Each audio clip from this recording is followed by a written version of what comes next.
Welcome back to another episode of the Peaky Pod by Story Archives. I'm your host, Mario, alongside... Zachary. Welcome. We're good. Okay. All right, ladies and gents, we're back here. This is episode 5, right? Episode 5, season 3. Season 3. Okay, so episode 5, season 3. We're just off of an episode where Tommy got his head bashed in, so... Yeah, I mean, I still like the thought of that sound still just... Keeps you up at night? Yeah, sends chills down your spine or something. Yeah, no, it's... He's in the thick of it. And by the way, I want to say like there's a little Easter egg here. Mm-hmm. We get a David Bowie song to start this episode. Oh, yeah? And David Bowie passed away. What year did David Bowie pass away? That's a great question. Was it 2018? When did David Bowie... It was 2016. 2016. Well, he passed away, and I believe David Bowie was a big Peaky Blinders fan, to the point where he just offered all of his songs to them, because they sent him actually a Peaky Blinder hat, which is funny enough. I have if we had a feed, I would show you a picture of David Bowie with a little Peaky cap on. So we do get his song in this little intro montage where Tommy's on morphine and pretty much has a wicked scar on his skull, which I mean, considering how he was able to keep business together going after he got his skull bashed in, and that scar we see on the side of his head, it's pretty remarkable. The camera does try to hide it, though, quite a bit. If you've got the willpower, bro, I mean, crack your head open. You can do whatever you want. This entire episode was intense from every perspective that you can imagine. It takes you into just about... Oh, yeah, sorry about that.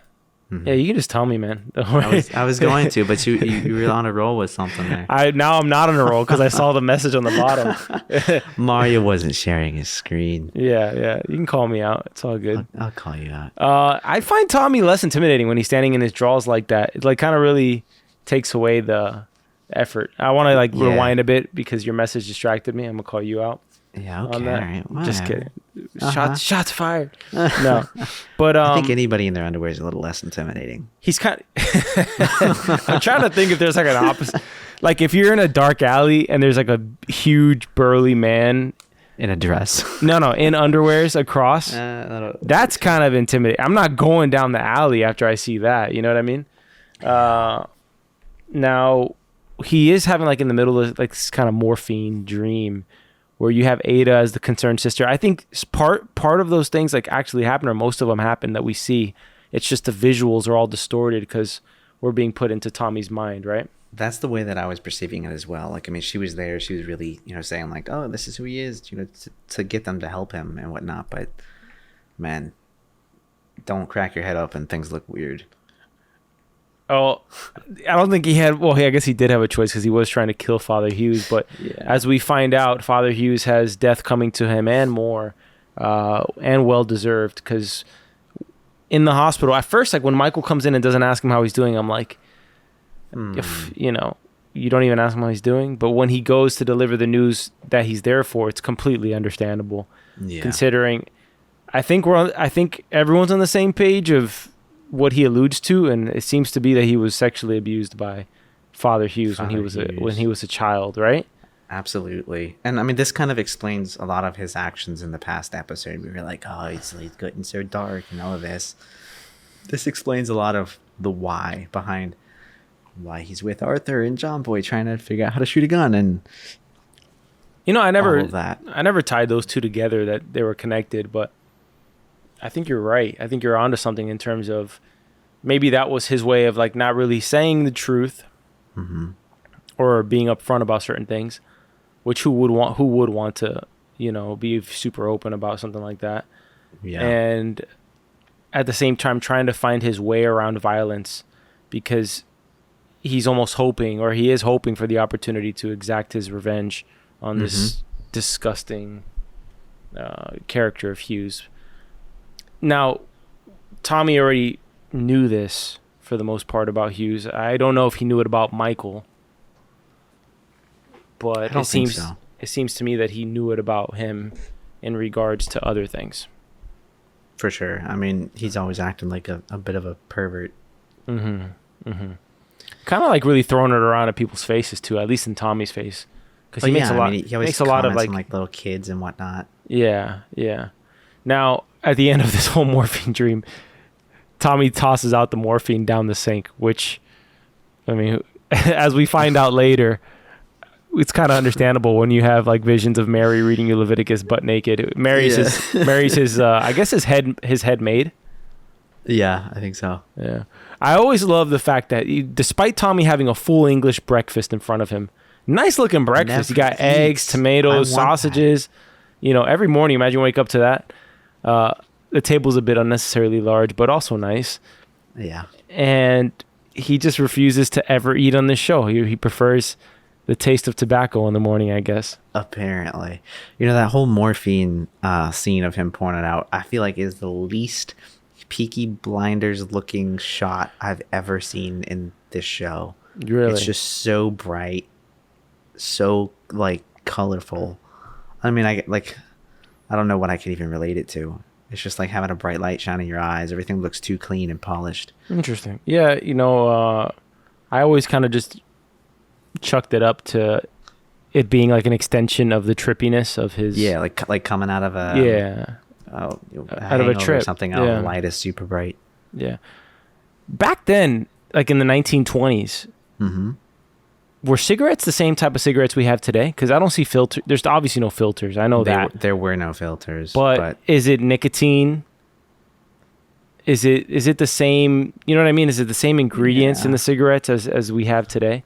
I mean, I feel like it would be pretty similar. I can't imagine it would change all that much, right? Like, I was just wondering, if it was different in some way. In the following scene after Tommy's, I mean, there's kind of like a juxtaposition kind of happening where you have Tommy resting in the house and there's other business as usual going on. John Boy and some of the other Peaky Blinders are in the factory, and it seems to me kind of like sabotaging the vehicles that are needed, right? The Russian vehicles. Yeah. Because the Russians want to sabotage, or is it the Russians or Section D wants to sabotage the whole thing? I believe it's the Russians that are. I mean, it's this kid that's with them that is basically trying to supposedly help prevent the train needing to be blown up. Yeah, the Economic League, they're on orders to stop the shipment from going through. Yeah. Essentially, it seems to me like they don't want to work in favor of the Royalists at all. The Royalists are getting the shaft in every aspect in this episode, from the delivery being sabotaged to being undercut by Alfie Solomons. What happened? Getting the shaft. There's a lot of euphemism here. There's a lot of people getting the shaft in this episbe in lots of ways. Really is. In lots of ways. Especially at the Russian party or orgy. Might be a better word. Yeah. I saw in your notes that you had a bit of you got some Tommy. You got some love for Tommy's digs here. You want the setup that he's got going on. This house is ridiculous. I love it. Johnny Dogs love it. It's heaven, man. Johnny Dogs is the character that is. I wish he was in the show a bit more. Yeah. Because he's just so uninvolved, but involved at the same time, where he doesn't see the dark side of most of the things. He's always kind of just oblivious to the burdens that come with, Tommy's, I guess, road to. I don't even know what Tommy's road would be called. It's just his ambition. It's his road at the moment. It's his ambitions just paving a road before him at this point. I found it hilarious because Alfie comes to visit him and calls him, just says, "Hey, the wandering Jew is here." He literally introduced himself to the maid in that manner, probably for two reasons: trying to maybe conceal who he is, but at the same time, he makes a great comment as to how Tommy took ownership of this manor of his, which I always wondered, like, Tommy's got money, but does he have money. Money? I don't know. You know, because that's like a lord's estate. So is this a Tony Soprano type thing where you got somebody in debt and then you continue to get them into further debt until you pretty much liquidate their assets and take over them? Yeah, I was wondering for a moment. I'm like, could this be Billy Kimber's home? But I don't think it is. No, I don't even think Billy Kimber had that kind of money. The thing is he had a pretty big house, man. He had a nice house as well, but Tommy has that import-export license from the Crown, which is truly that's really the crown jewel of his business. Without that, his business is not. It's completely illegal. His business without that. And just look at the illegal money that they have in that safe. Wow. Is that all illegal money? I imagine. Or you're assuming that's yeah. I always love the fact that because he mentions that Johnny Dog's the plan. You know, it's like, hey, look, I know you consider my house to be the edge of heaven here, but I need you to go back to the real world because he bought a plot of land adjacent to the Russians' mansion that he wants Johnny and his gypsy camp to go and camp out over so that they can dig holes underneath. I'm assuming those are the tunnels that they're going to use to get into the palace. Now, I always love the fact that back then you could just buy land for... God, I know. But the thing is that we're thinking about it in terms of what $5,000 is today. Yeah. You know? I mean, it's still going to be a lot more than that, but it was still cheaper regardless. Like, I know people that have bought acres for, God, I don't even know, like a few dollars an acre. You want to walk us through what's going on with Michael and the boys here? I know he's told Tommy, but in terms of their conversation in the kitchen. Yeah. So, I mean, right now they're all talking about, you know, Michael getting or having his lover, I guess, get an abortion. It's the girl from the wedding party. The girl from the wedding party that he's basically been hooking up with that we've seen a couple of times in the past episodes, but she got knocked up. That's why he's been super stressed out, and I think, you know, Arthur has had a few of them himself. So they're probing about that, trying to get him to, you know, go call this person. So I mean, right now he's just kind of battling with telling him to piss off and actually doing it. It's interesting that he would in the first place, considering all these guys are pretty much well off enough to care for or to cover the expenses needed. Yeah, they have take the care money. Of a child. They have the money, but do you want I mean, for these people, I guess the headache that comes with it, right? Like, I don't think they care. Okay. They go off to a Russian party and they. I mean, like, have you seen John Boy's kids once? It's been 3 seasons. I haven't seen John Boy's kids. I wish I had seen them. I wish I had seen them. You know, it's an interesting little. There's a lot of stuff happening. I wonder if it's like deleted scenes that they actually filmed with Michael, and because a lot of the things that occur with Michael are things that he just says randomly in a conversation, like out of nowhere. This girl's pregnant and he's considering an abortion. And then out of nowhere, we find out that he was molested by Father Hughes. It's like, were there no other scenes that were filmed to kind of give us like a moment where Michael saw Father Hughes for the first time, and you know, he has his own PTSD moment as well? Is there not a moment where Charlotte calls Michael? Like, those were subtle things that I think should have been in the show, just to give us a little bit more, rather than just let me just drop this huge storyline on you. They're pretty massive storylines in terms of Michael. Maybe it wouldn't be for Arthur and John Boy, but you would think with Arthur it'd be a little bit more conflicted, considering he's a moral man now, or for the things he wants to be moral about. Yeah, that's for sure. I was just gonna say, I love when Tommy calls everybody into the room. Arthur walks in and sees Alfie there, just immediately like turns around. Nope. It's tricky for Arthur because he knows he probably feels a little betrayed by Tommy in some sense here, where he's doing business with Alfie again, despite Alfie having set his brother up for murder. Like, let's not forget, Arthur was going to be, I think, executed. Yeah, he was going to be executed. I mean, he only found out on the day that he was going to be executed that he was being let go. That's a bit intense. That's like that kind of goes to my part of like, show us a bit more of that anguish, you know?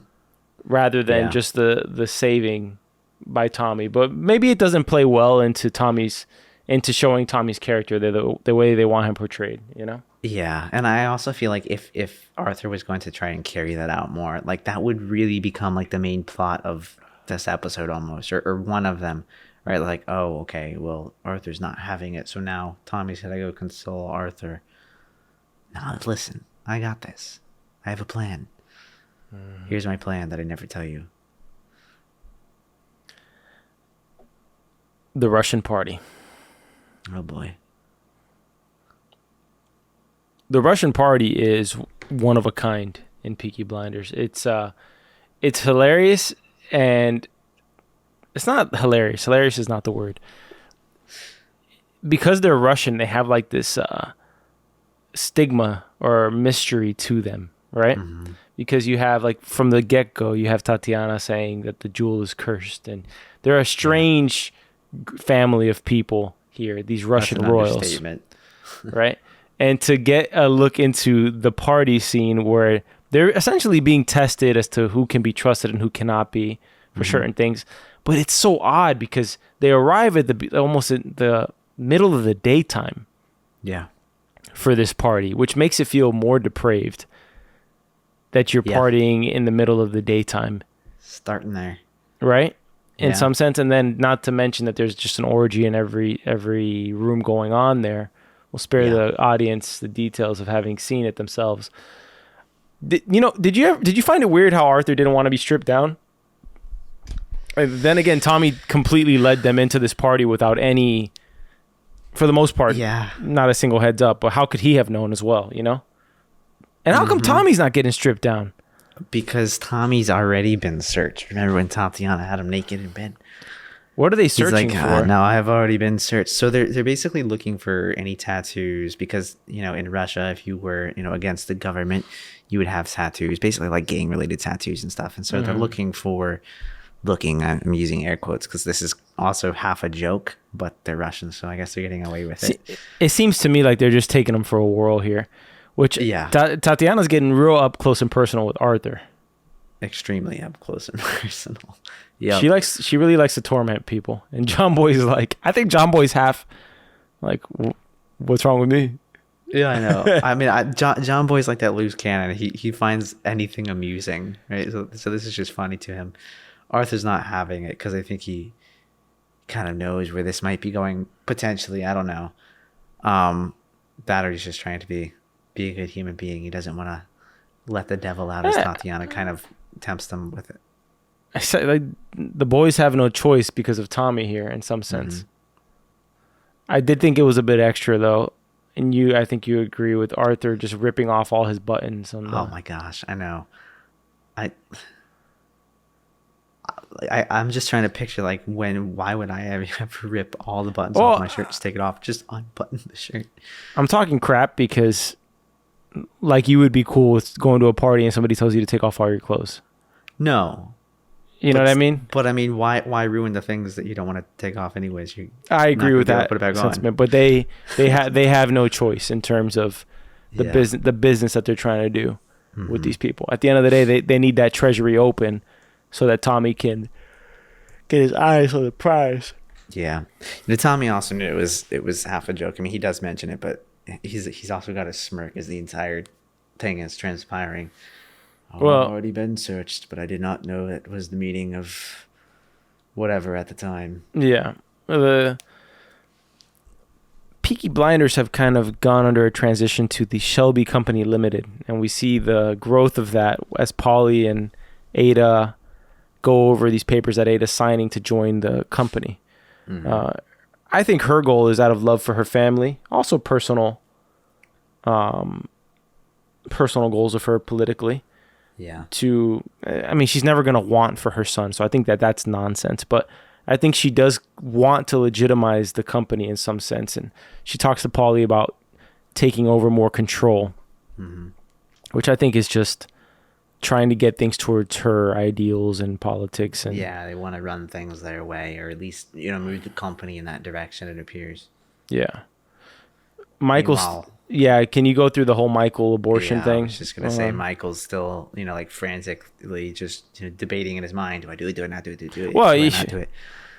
It's a hell of a thing to have in your mind while you gotta focus on work. Yeah, with your what is it? His cousin and mother, I guess at this point. Mm-hmm. But he ends up stepping away and making the phone call while Ada and Polly continue to go through the documents, so Polly can get her to sign it. He comes back, co-signs it as well, and then this was like, I got such a strong Tommy vibe from Michael. Yeah, I was gonna ask. I was just what was that about? Dang, I mean, obviously he's frustrated with the situation, but he's very short, very blunt, to the point. Just, where's the whiskey? Where am I sleeping? Checking his stopwatch every 2 seconds. Yeah, exactly.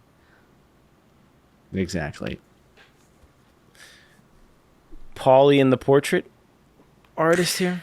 Dude, I still don't really understand what the deal is with this portrait guy, but Paulie seems to have taken a liking to him. So, what's his name in all of this? I don't remember. I don't even know if we've really been told.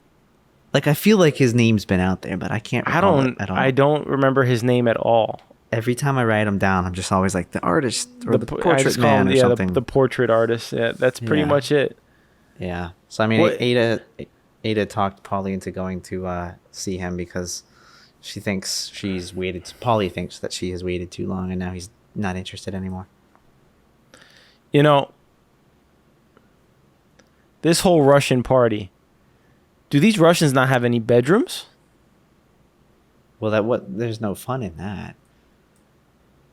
You can move around and trade places. I guess. I did think it was comically interesting. The insider man that the Peaky Blinders have here that's been kind of reporting to them. He's what did he say? He's basically like, the prince wants me to suck his cock. John pays him more money to go do it. Just let a man down, man. Yeah, I know.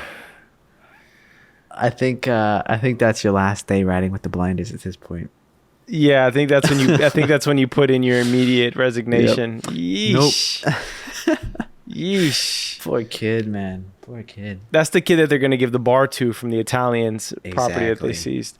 That's right. What's up with Alfie being seized? I mean, not seized, but he's all tied up, right? His hands are tied. Yeah, he was all tied up. I just don't think that they wanted him roaming around or whatever. They wanted to keep him there until Tommy came and confirmed his identity. I mean, you are in a room with everything of value of theirs. Right? I gotta say, it's kind of stupid on these people's parts here. But then again, they're trying to hide. They're in between a rock and a hard place as well, because they don't want to show the government that they own all of this material wealth. No. Right? Because they're essentially being provided for by the British government. Yeah. Asylum, whatever you want to call it.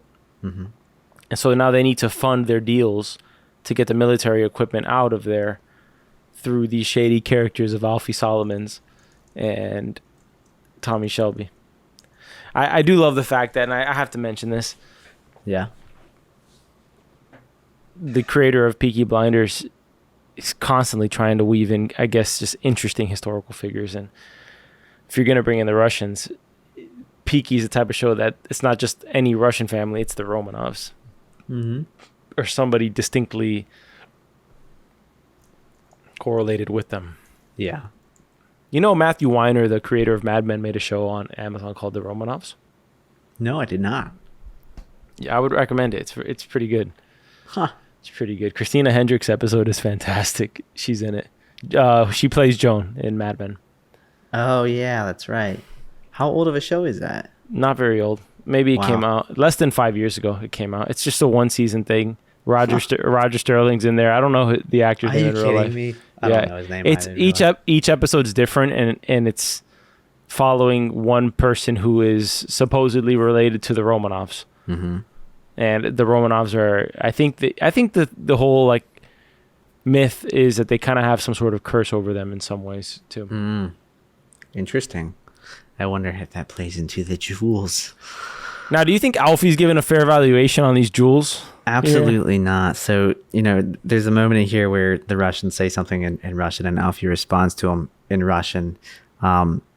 And he's basically giving him shit the whole time. What's Alfie's story? What's his story and what's his discrimination or beef with the Russians? So the Russians had essentially, he says that they had chased his mother, right? Did she die? They chased my mother. I don't recall if she died.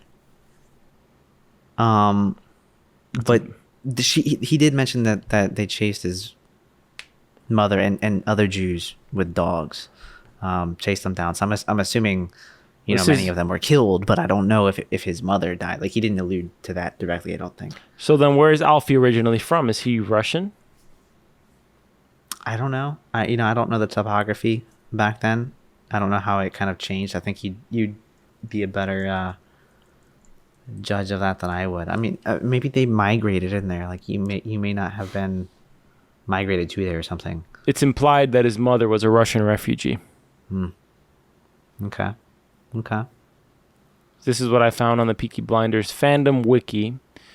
Alfie Solomons is a Jewish gang leader who, oh, don't do this to me, who resided in Camden Town, London. It is implied that Alfie's mother was a Russian refugee, where his mother was from, and he went to school in London with Darby Sabini. How about a prequel show? It would be pretty cool. They're really good at making these guys look pretty young, so... A prequel with Tom Hardy and Darby Sabini? I always liked Sabini. Me too. He's an interesting dude. He's interesting. He's not a nice guy, but I liked him more, and he's still alive. Yeah, he did not die off in this at all. He just disappeared. I think that it would be interesting. I always enjoyed his character more than Billy Kimber. Mm-hmm. All right. Your favorite scene of the episode, the portrait artist having sex with Polly. Yeah, basically. Polly's having this moment where where she's having almost like a traumatic experience. PTSD? D? Yeah. Where she's remembering when Campbell raped her. Mm-hmm. And the portrait artist tries to get a little handsy around the throat area. And seems that kind of triggered something for Polly there. But they do continue onward. I still don't know this portrait artist's name. Can you look it up? Yeah. Let's find out who it is. All right. Jeez, what is going on in this party? Yeah.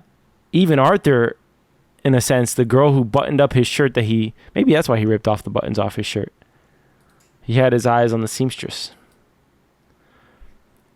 I don't know. No one leaves this party. Arthur is like so not into this. He's disgusted with himself. He has to take his wedding ring off. He doesn't want to be here. He doesn't want to be doing it. I think he just did it out of frustration. Have you ever seen the meme account on Instagram and TikTok called Be a Man? No. It's like this Bostonian guy, and he says like the cliche things about being a man. Uh-huh. And he has one that's pretty funny. He goes, cheat in the morning. Because at the end of the day, you're a good guy. be a man. That's hilarious. Yeah. This is the episode. We were talking about this a little bit before the podcast where we hit record.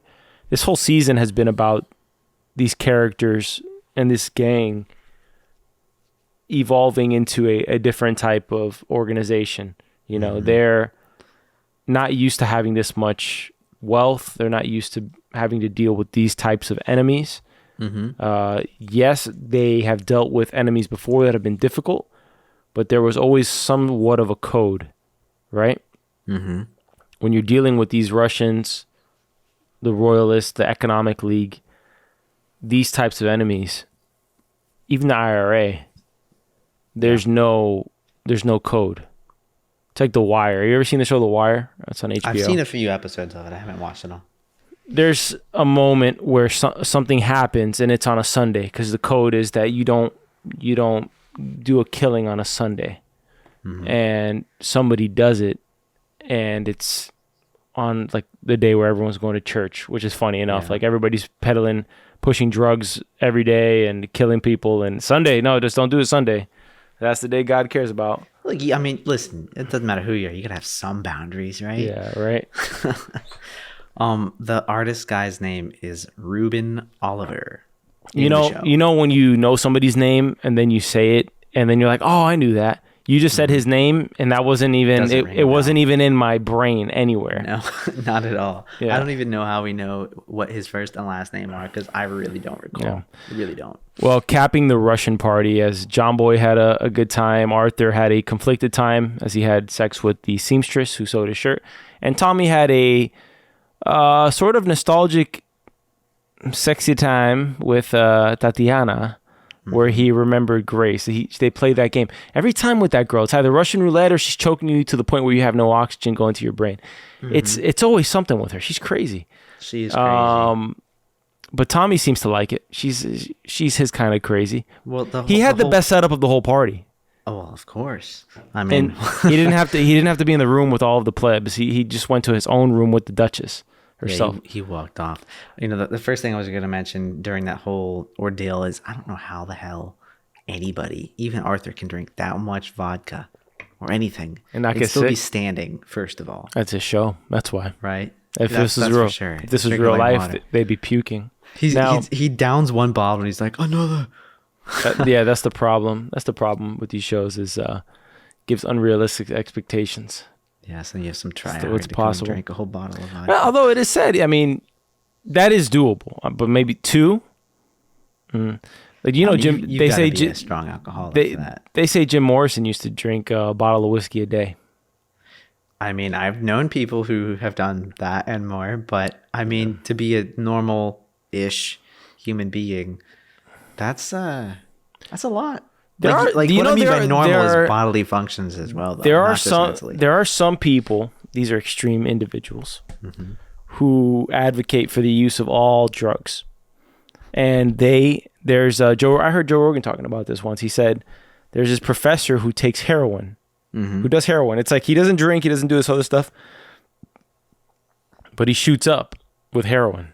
Yeah, and he's a functioning professor and all that kind of stuff, and he tries to, and his life is together. Now I don't know this person personally, so I can't. Only he knows how put together his life is. But yeah, I want to go back to the Russian party. My favorite scene in the episode is when they're leaving the party. The three guys, despite them all having done despicable things that night, all go and just take a piss out by the car. It's like the most relatable thing. Yeah, where you're just talking crap and recapping the night. Everybody's got their own independent stories. Yeah, everyone has their own independent stories of where they ventured off to and who and what and whatever. But I just always love that scene because they come out. It's almost like when they come out of the wedding, and it's slow motion and they're heading to the cars. It's that kind of vibe. Yeah. All right, Paulie's been on to Michael now. She knows her son, and she's a gypsy, so I think she has like an inkling to like the other side in some sense. I think so. She knows something's up with him. The only thing is that there's two things up with Michael. She now knows. She finds the bullet with the Father Hughes, but she doesn't really find out about the girl and the abortion. That's right. Yeah, I forgot there was two things going on at once. I don't know why that slipped my mind. And let me tell you something. Season 1, she advises Ada to have an abortion. Right? And Ada doesn't do it. I don't think Paulie would have advised him to get the abortion. I have a feeling that Paulie, of all things, would love to be a grandmother. Yeah, but the other thing, and this is just me making assumptions, so like don't take this for what I am actually thinking. No, this is what this show's for. This is what this show's for. We're not right about anything. I think, right. It's just our opinions. I think it was more like the vibe I got was more of a like, it'll ruin you and the reputation of the family at the time because it's for Ada. But that was Ada. But she's a Shelby, and I mean, think about the time period. She's a female. Well, it's Michael because could just. I think it was because she was a female. Exactly what you're saying. And at that time, if you were a female with a child and no husband, you would be a social pariah. Now, at that point, she didn't know that Tommy was going to build this family to a point where it didn't matter if you were a social pariah. The rules did not really apply to you in society for the most part. But for Michael, I think the advice would have been different. I think it would have been, this is her son that she hasn't seen her whole life. Any more aspect of her own son and another child, she's going to love. Yeah. And at the end of the day, the girl that he got pregnant is not a bad girl. She's in a life that her parents picked for her that she didn't want. And she fell for Michael. And it just was a mistake. Or something that occurred. I don't know. I was pro team baby. I mean, I'm not against it. I think it would have been good for Michael. Maybe he'd grow up a little bit. I think he's grown up. He's had a rough life. It's just I thought it would have been an interesting wrinkle in his character if he would have like just ended up with this girl out of nowhere. Maybe grow up was not the way to put it. It should have been mature more. Like, people grow up and sometimes they grow up too fast, and because of that they don't make the best decisions. He would have figured out what he wanted more quickly. Yeah. Had a better set of priorities or something. Now, Paulie has a conversation with Tommy about what's up with Michael because she finds the bullet with Hugh's name on it, which was Tommy's before, but I think he gave it to Michael. Did. Yeah, he gave it to Michael. Was also off screen. They had to have filmed that scene. I can't imagine that scene. Deleted scenes. I mean, I'm curious now. Maybe they never released it though. I just can't imagine that scene wouldn't have been written. Yeah. By the way, let's talk about that scene first, but I actually have a paused frame on episode 6 right now that I'll talk about after. Tommy's trying to spare Paulie of the information about Hughes and what he did to Michael when he was a boy. But she kind of gets it out of him anyways, in some ways, because he doesn't come out and say it, but in every other sense of the way to imply it, he did. What'd you think about the whole interaction? I don't see Paulie stopping Michael from carrying out this assassination. I definitely don't see Paulie stopping Michael at all. She may do it. She may do it herself. Maybe. I mean, she kept pushing and pushing and pushing. I mean, like you said, Tommy kind of gave her answers without giving her any answers. Like, it's better you not know.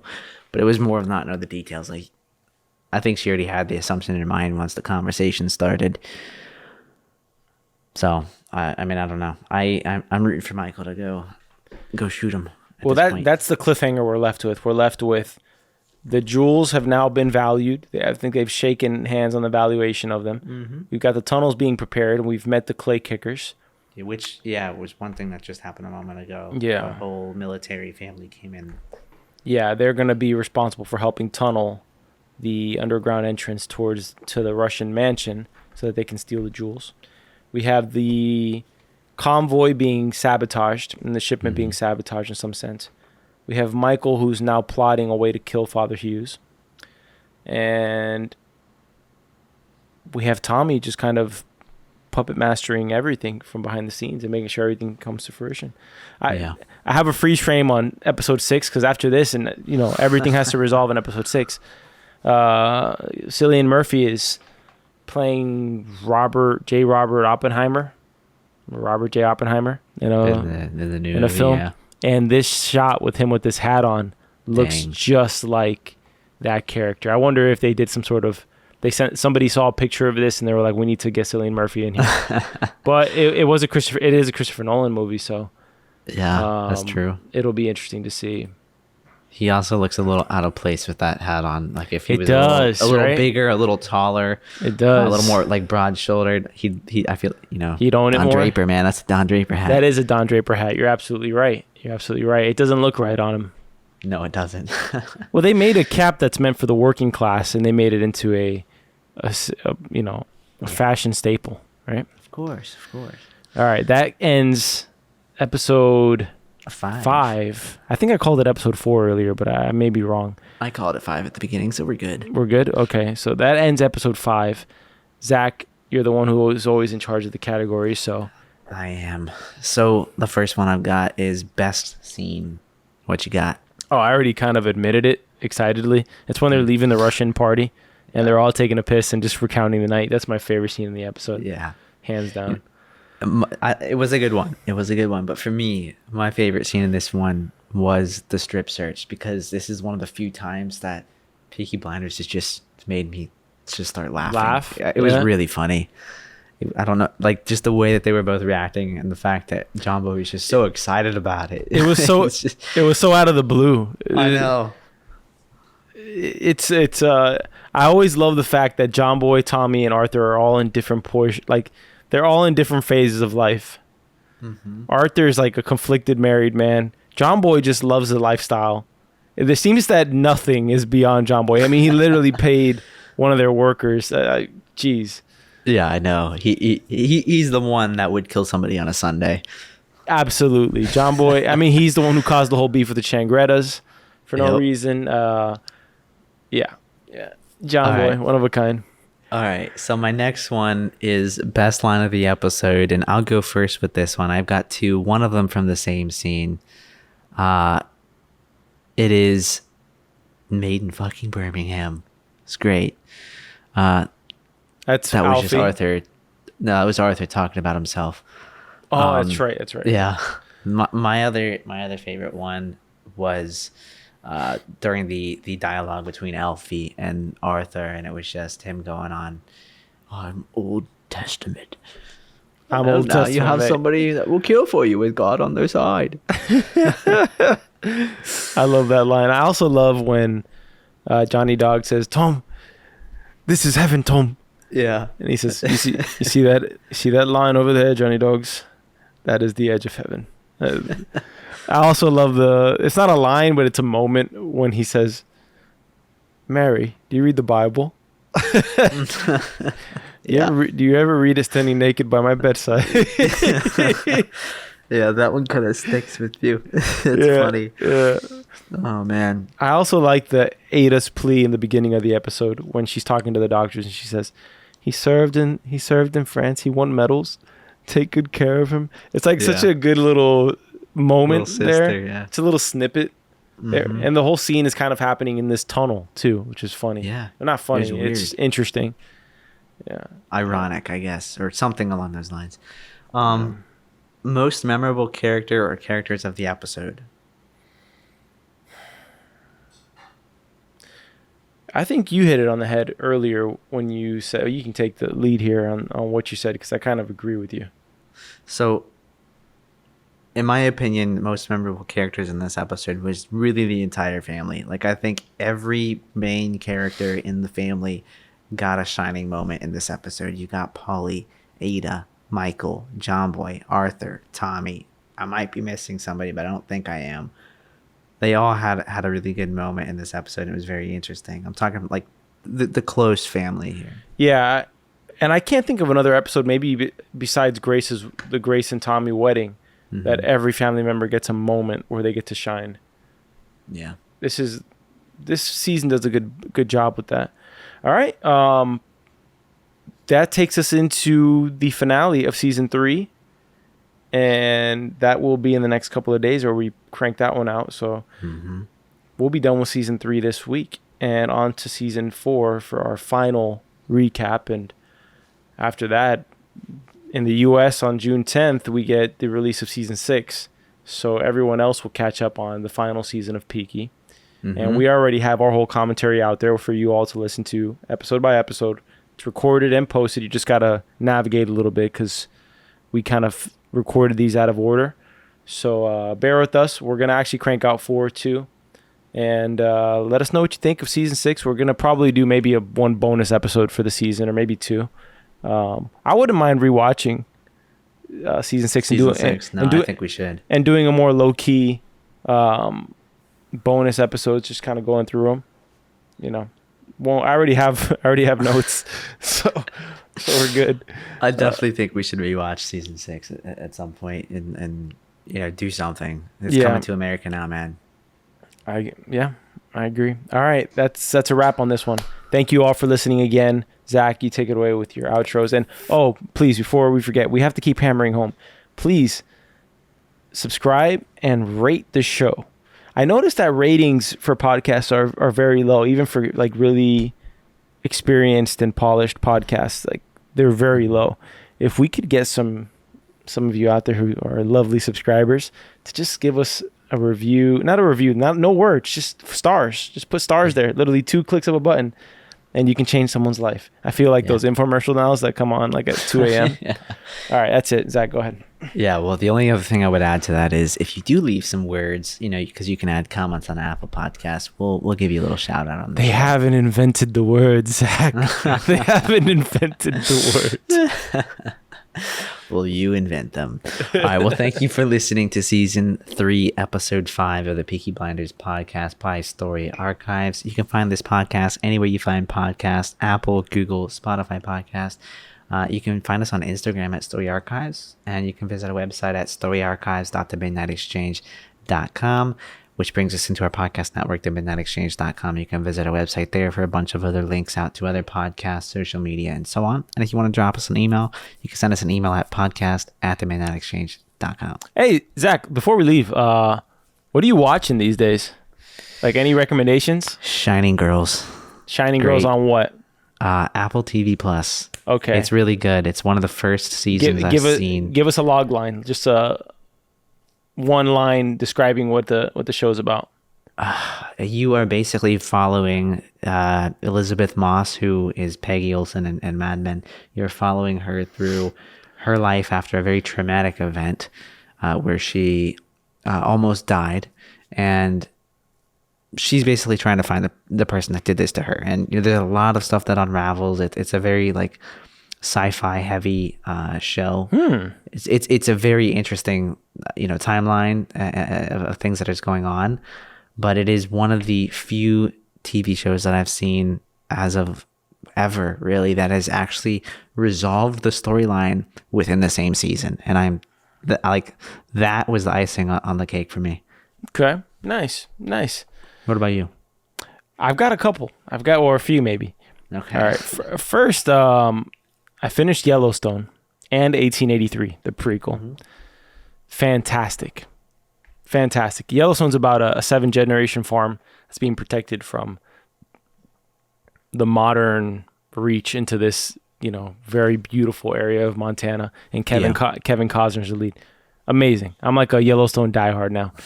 Second, I caught up on Stranger Things. My God, it was dark. Oh, I know. It was. Okay. Fantastic, though. Like, absolutely. Mm-hmm. We both made the same exact observation. This is Stranger Things equivalent to what Harry Potter did between Chamber of Secrets to Prisoner of Azkaban, where it just got darker and then darker with Goblet of Fire.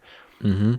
Stranger Things took that I think they went further. I think they got. I think they got to the Order of Hollows. Yeah, they got to the Order of Phoenix like in this one, or maybe even like the Half-Blood Prince on this jump. But excellent though, excellent. I can't wait for part 2.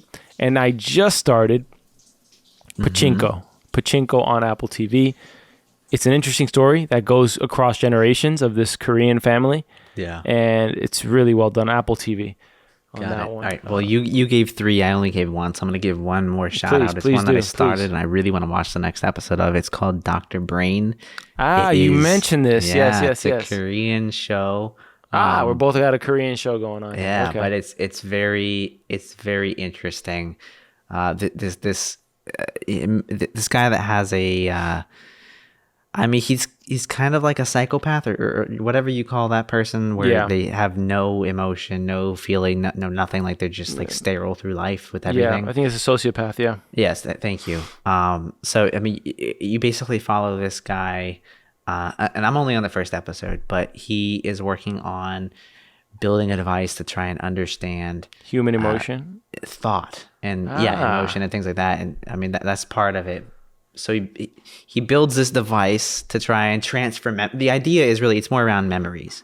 That's what it is. It's not thoughts or emotions. It's memories. So he builds this device where he tries to transfer memories from one being to another. And so, obviously in a lab, you're experimenting on rats and things like that, but it picks up really quick. Really quick. This is like an impatient person, but it's very interesting. Let me tell you, ever since Parasite won the Oscar, I had a feeling there was going to be an influx of like a foreign cinema and television. I'm so happy with it. Mm-hmm. First and foremost, Korea's on the come up. They've been for a while. Like if you've watched films that have come out of there, I didn't watch a lot of TV shows before. Mm-hmm. I think Squid Game might have been the first. I think a lot of people's first Korean television show. I actually have not watched that yet. You haven't seen Squid? Oh my gosh, man. We watched you and I watched the first episode. I didn't watch any more than that. Oh, it's so damn good. And then they have All of Us Are Dead. I think that's also a Korean show. Is it All of Us Are Dead? It's this high school zombie show. I think that's the name of it. And then I watched this, like, I love food shows. So there's one called The Hungry and the Hairy. It's like a travel food show in Korea. I love that show. I just like, I'm loving everything out of there. Pachinko is interesting too, because it's about a Korean family during the actually World War One-ish era, where Japan colonized Korea, and it's an interesting story so far. I'm only on episode 1, so I don't know, but ever since I saw the trailer to it, kind of has like some Terrence Malick-y vibes to it. It's the guy who directed Tree of Life. So anyways, it's a long time since I've seen that movie. Dang. So yeah, anyways, that's all. Thank you all for tuning in, and see you next time on the finale of season 3 and then season 4 after. Enjoy season 6, by the way. If you're caught up, go. Absolutely. Be free. Stay peaky.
Sure.